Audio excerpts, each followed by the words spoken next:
ikaw? Kain tayo. Dito kami sa night market sa Tuwa.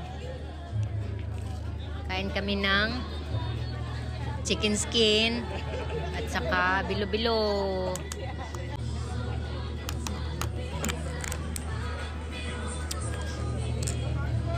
Ayan, ang dami. 10 lang.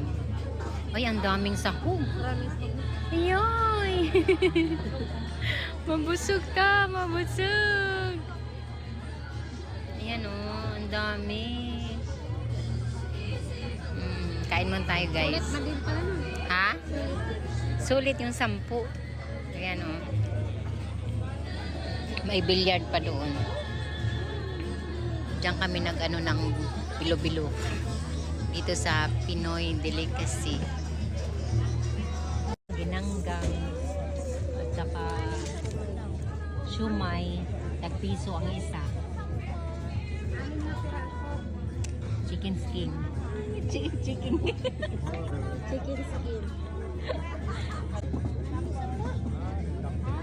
Masarap yung ano nila, yung bilo-bilo. Tama lang yung tamis.